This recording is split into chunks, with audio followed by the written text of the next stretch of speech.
Nightly news. New York State lawmakers are proposing a streaming tax. Plus, find out why SUNY Oswego students organized a women's march. And there are new developments in the search for SUNY Oswego's next president. WTOP-10 Nightly News starts now.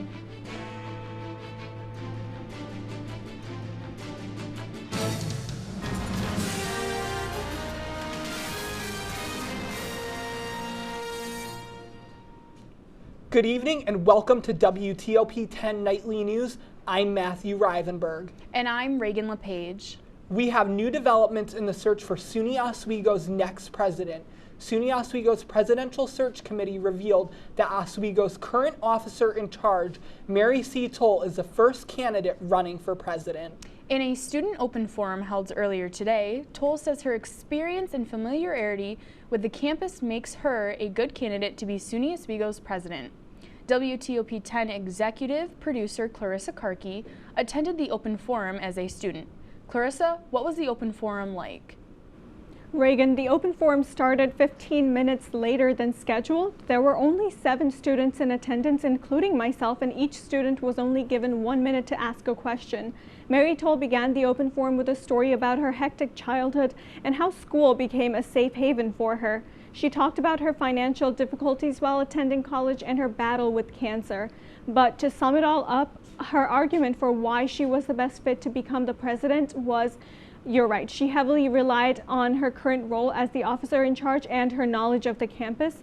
Now, since I attended the event as a student and I am an international student, I asked her how she would support the international community at SUNY Oswego. She said if she becomes the president, she will waive the break housing fee for international students and try to include more diverse food at the campus dining halls. In general, though, she says she wants to increase enrollment and promote diversity, equity, and inclusion. Reagan? Thank you, Clarissa. The SUNY Oswego Dean of Students office is offering an event for off-campus students to attend. That will include a fully paid dinner at a downtown restaurant and a ticket to see a movie at Oswego Cinema, which will include snacks and drinks. Participants will be chosen by responding to an online survey that includes asking questions to seek information about off-campus and commuter students. The Other Mozart, a musical prodigy, will be coming to Oswego's Waterman Theater on Thursday, March 23rd at 7 p.m. The musical tells the tale of Maria Anna Mozart, the genius older sister of famed Wolfgang Amadeus Mozart. Tickets for the event will be free for Oswego students, and tickets will become available on March 20th. Oswego head men's basketball coach Jason Leone shared a statement after the men's basketball 2022-2023 season. Leone says that the 22-23 season was a, quote, historic and nothing short of magical season. He calls the season the hardest for him because he lost his dad unexpectedly, but that the players gave him a reason to smile every day. Leone says that he is grateful to SUNY Oswego for giving him the opportunity to coach for the past 11 years. Rice Creek Associates will be featuring a talk on native plants and beyond, landscaping and pruning at 2 p.m. on March 25th at Rice Creek Field Station. The presentation is part of Rice Creek's Reflection series on ecology and the environment, where this discussion will cover plants, trees, and shrubs. The event is free and open to all. SUNY Oswego's It's on Oz organization rallied the campus community for their Women's March this afternoon to advocate for women's rights. The event started in the Marano Campus Center food court, where participants made posters to fly during the march. After a round of student speakers, the march set off around the campus, briefly stopping in front of the Mary Walker Health Center to talk about Mary Walker and her contributions to women's rights. Outside of the campus, Fulton High School's athletic coach Joshua DeMars has been arrested on child pornography charges. State police say DeMars has been charged with 3 counts of possessing sexual performance by a child, 2 counts of promoting sexual performance, and 1 count of tampering with evidence. According to a letter Fulton City School District sent to families, the school district has put DeMars on a leave and says he will not be on the school property. New York lawmakers have proposed a new budget proposal that would add an additional 8% sales tax on digital media subscriptions such as Netflix and Spotify. The majority of the revenue from these taxes will go towards improving public transit in New York City. The new tax has been met with mixed opinions, but majority leaders in the party remain hopeful that the tax will be passed when the final state budget is due on April 1st. Now let's take a quick look at the weather with Storm Team 10 meteorologist Samantha Karlsson. Hi, yes, so your quick weather headlines for today. It's finally the first day of spring, and I'm sure many of you are so thankful that winter is over, but it does come with a price. There is going to be some rain possible in the forecast later on in the week, but at least we might have a chance of seeing 50s. Stay tuned for your full weather forecast. Back to you guys at the desk. Coming up later tonight, authorities prepare for unrest following Trump's possible arrest. And major protests have begun in France.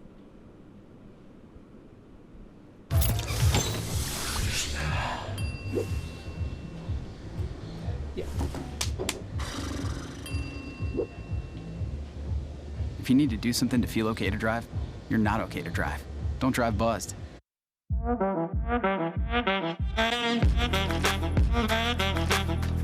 Shine on that boy. Look at the bling. Look at do we got a diamond tester on? Yeah, that's getting bad. Yep.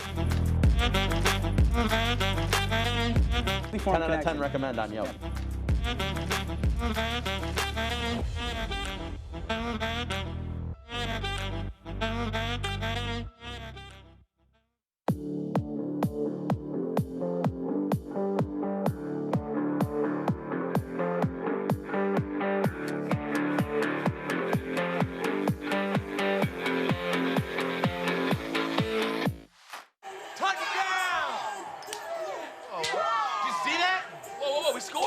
We're going to the playoffs. I can't believe I missed that.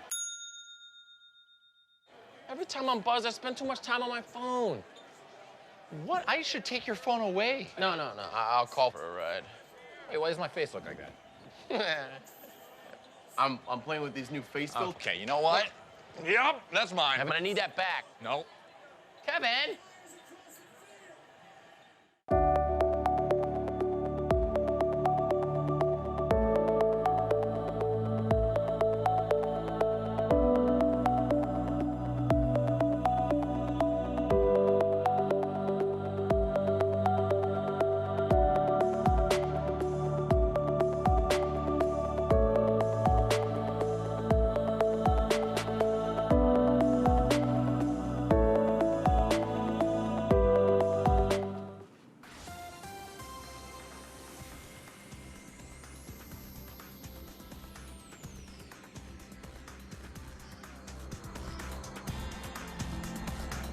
Welcome back. I'm Storm Team 10 meteorologist Samantha Karlsson. And before we get into the weather, the spring equinox, I hope you guys went out and enjoyed the weather today as with the sunshine out here in Oswego.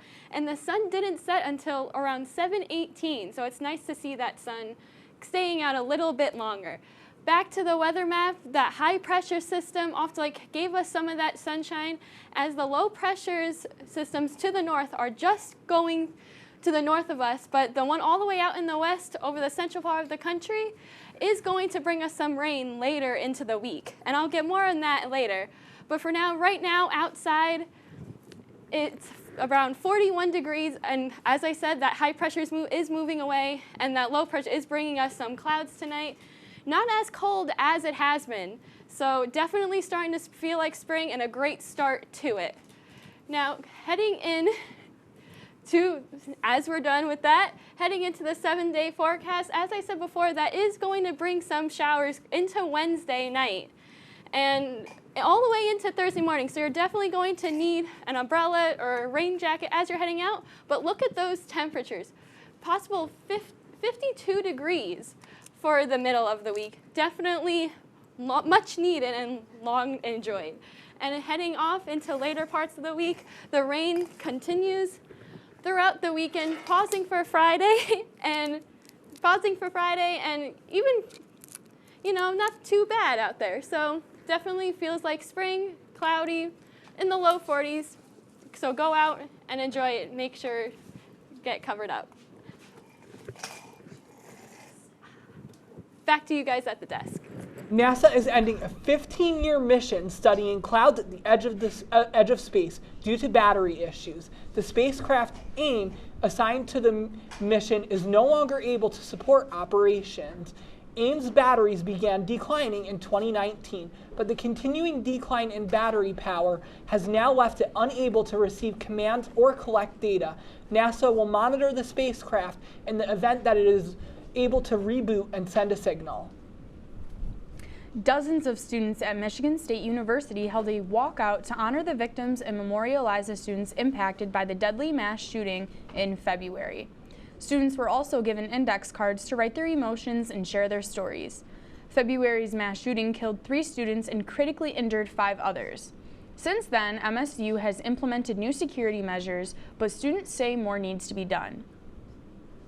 For the first time in history, a former president of the United States may be indicted for a crime. As a grand jury investigation into crimes alleged to have been committed by Donald Trump is set to end, the former president is bracing for a possible arrest. CNN's Gloria Pazmino is in New York with the latest.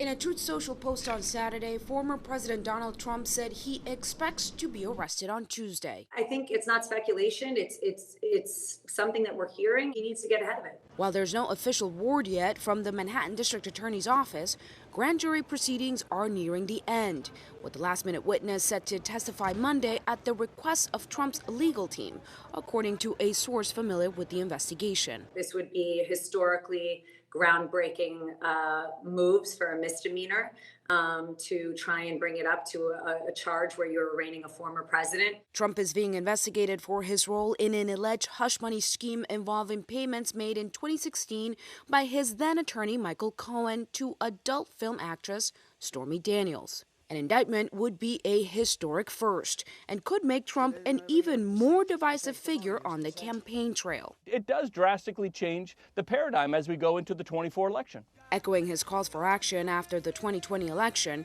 Trump told his social media followers to, quote, protest and take our nation back. If was this to happen, we want calmness out there. Federal, state, and local authorities now preparing for the possibility of unrest. We're always monitoring the situation here as best we can, and we obviously don't want to see any activity grow violent. In New York, I'm Gloria Pasmino reporting. Law enforcement from all levels are now preparing for the protests that are likely to follow. At least 70 people were detained on Monday evening in Paris after demonstrators took the streets in the French capital to protest the government's controversial pension reform legislation, a police source told CNN. Earlier today, the French government survived 2 votes of no confidence by a very narrow margin, allowing the divisive legislation to move ahead.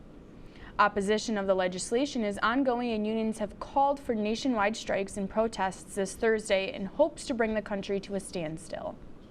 Chinese leader Xi Jinping is in Russia for a state visit with President Vladimir Putin. China is calling the trip, quote, a journey of friendship, cooperation, and peace.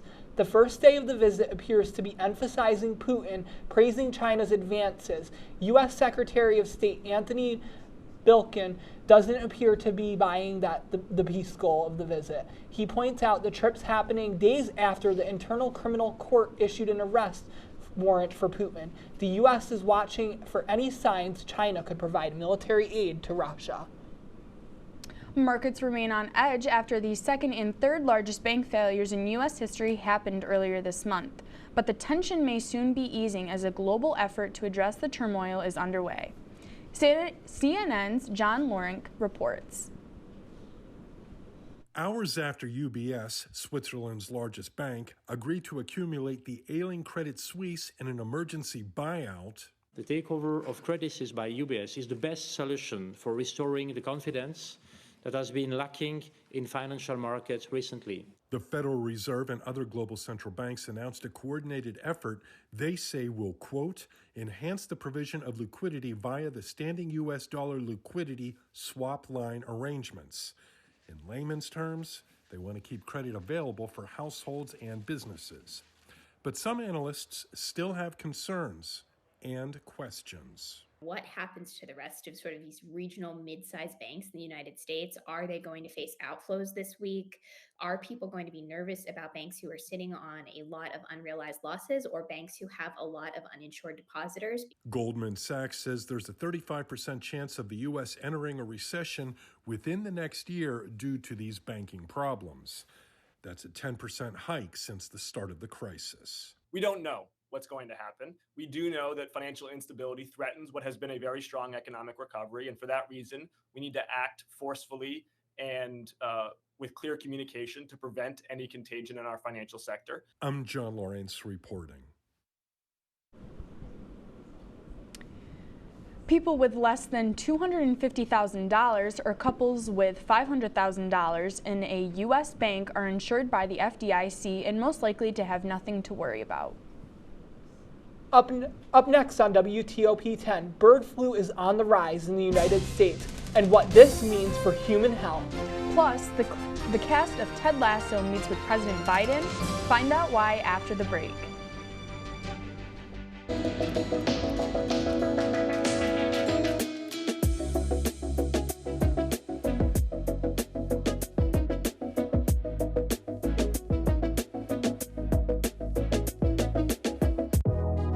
Welcome back to Major Discussions.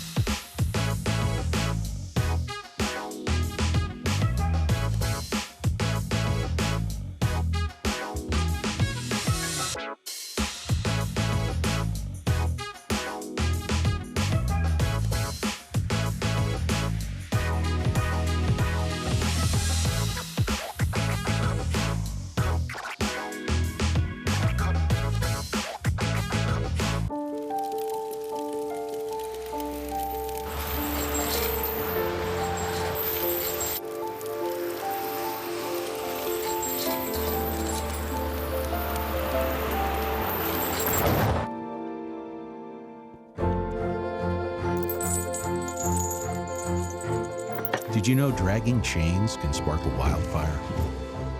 Only you can prevent wildfires.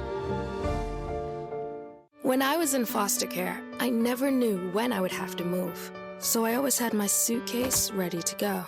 Then one day I was adopted. My new parents opened their hearts and home to me. My parents cook my favorite breakfast for me every morning. My parents take me on trips I never thought I would go on. They gave me a home and an even better reason to use that suitcase. My parents aren't perfect, but they're perfect for me. Hey there, I'm Al Roker, class of 76. Yes, way back in 76. Back when the earth was cooling. You're watching WTOP.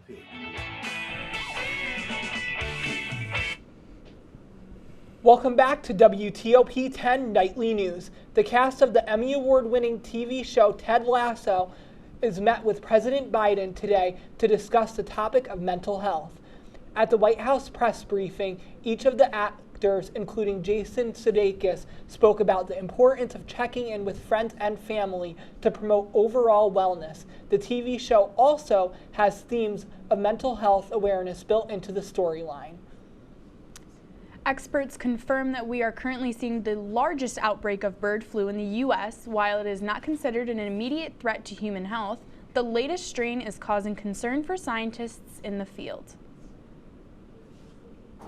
The risk to humans remains low, but the latest outbreak of bird flu has killed a record number of poultry, which is raising the red flag or causing some alarm among researchers, public health, and clinical investigators about the possibility of seeing more cases in humans.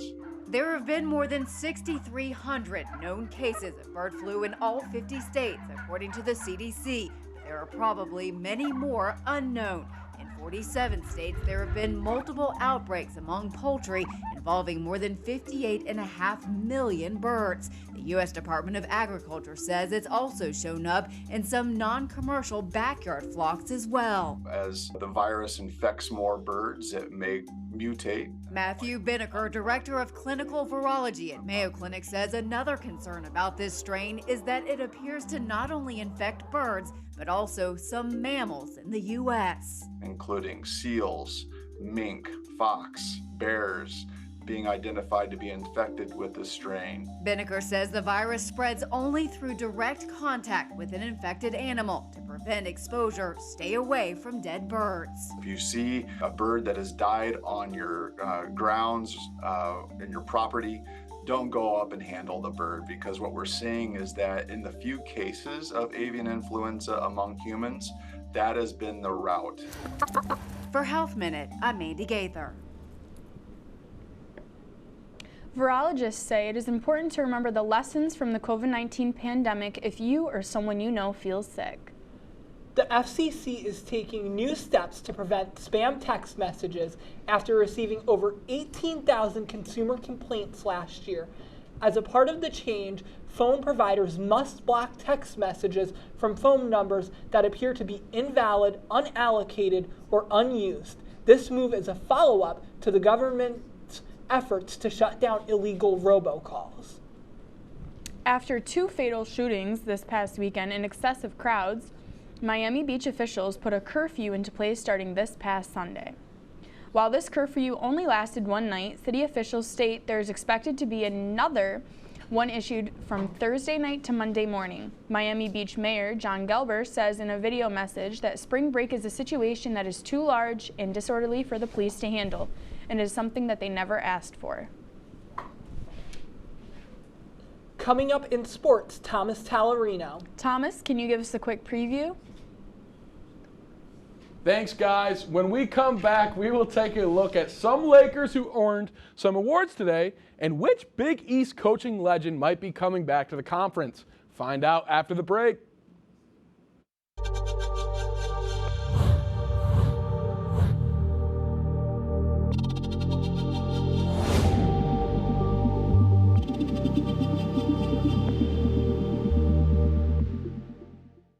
Say, President Stanley, whenever there's bad weather, who would you turn to? I'd turn to Storm Team 10. No, but you've got to say it like this. Storm Team 10. Say it with me.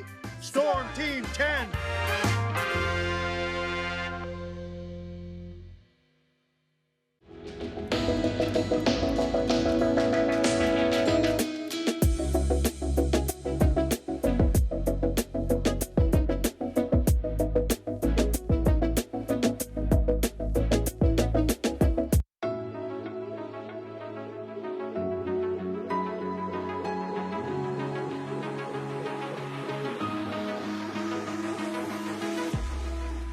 Roll it.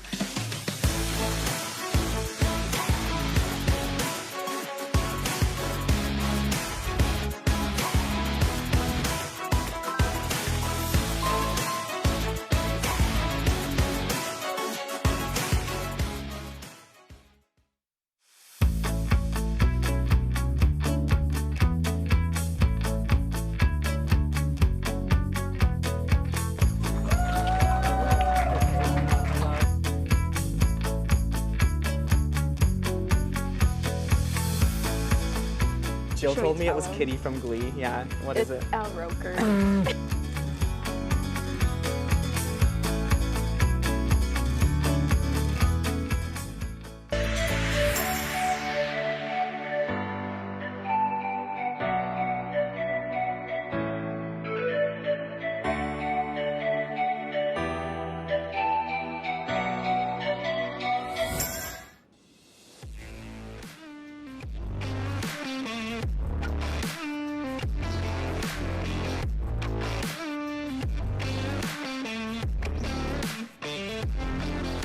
Welcome back to WTOP-10 News. I'm Thomas Tallarino with your Monday Night Sports Report.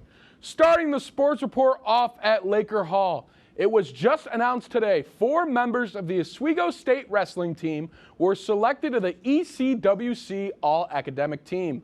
The 4 Lakers are Brett Rosenberg, Tyler Rossini, Andrew Saylor, and Paul Weir. Recipients of this honor must have at least a 3.2 GPA in their classes. The conference honored a record 106 wrestlers, marking the 5th consecutive year that the all-academic team topped the 50 mark. Congratulations to you four on your outstanding accomplishment. Over to Laker turf now with the women's lacrosse team as they won in a 19-4 offensive showcase Saturday against Grove City. The Lakers were led by their all-conference SUNYAC player, Sheila Wiley, who had 4 goals, 6 assists, but Madison Davis also added some offense with 4 goals and 4 assists for the Lakers. Oswego got off to a hot start, leading 13-1 at half, and used that momentum for the rest of the game.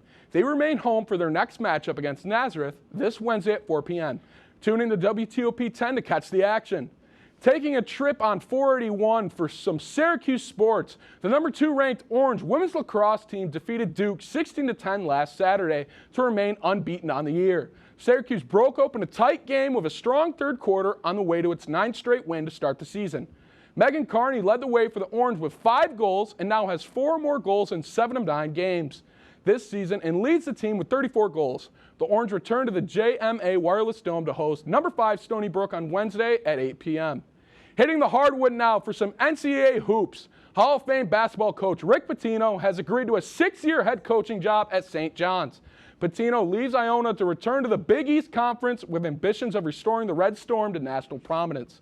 He will be introduced at a news conference Tuesday afternoon at Madison Square Garden as head coach. Pitino is the only coach to lead 3 programs to the Final Four and 1 national titles with Kentucky and Louisville. Now, it's time for some March Madness, and we had some action right here in Albany. We had UConn taking on number 5 St. Mary. Let's see what's going to happen in this one. Logan Johnson's going to take the high screen, but Alex Dukas gets a 3, and that's good. Gales take a 10-7 lead. They're not done yet, though. Ada Mahaney brings the ball up, hesitates in the lane. Scoop layup is good. St. Mary's up 15-9, but UConn, the big man, Ada Mahaney, that's not Hakeem Olajuwon, but the footwork is there, though. 24 points on the night. What a play right there. And UConn, they're going to get the ball back, and it's a 3. Bang! It's good. They are trading threes right here. You're going to see St. Mary's. They're going to grab the rebound. And this time it's going to be Mahaney. He gets a triple, and it falls. We're going back-to-back right here in the first half to end it. But UConn, they're going to one-up them to get a first-half lead. They're going into the half, 31-30. And into the second half, UConn, they're going to get another 3. Huskies are going to lead 41-38. But right here, it's Jordan Hawkins. That's 1 3. Bang! How's this one going to go? He's getting the ball again. Number 2, bang! And we got a third one coming up right here. Someone call 911 because this guy is on fire, as some would say.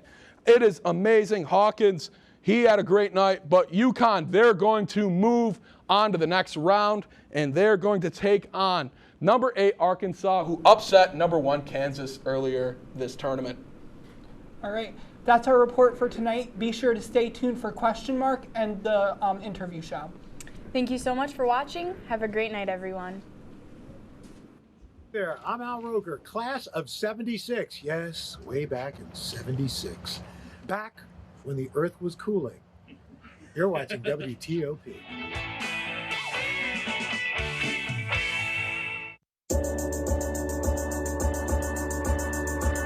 The Kinda Late Show with Chloe and Anna.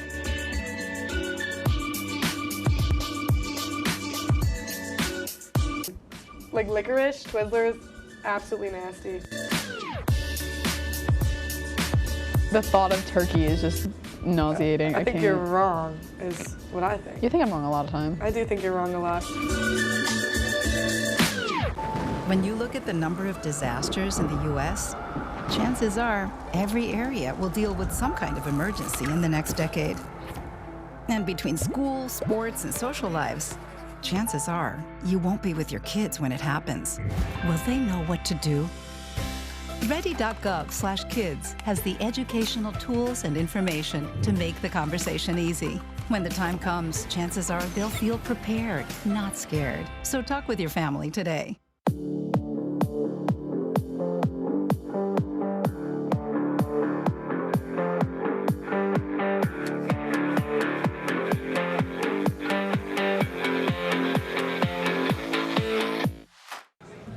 Put the keys down, Kevin. But I'm gonna drive home. There are several warning signs present that you shouldn't be driving. I guess I have really been looking for love in this dating app. Yep, I'm definitely gonna call a ride home.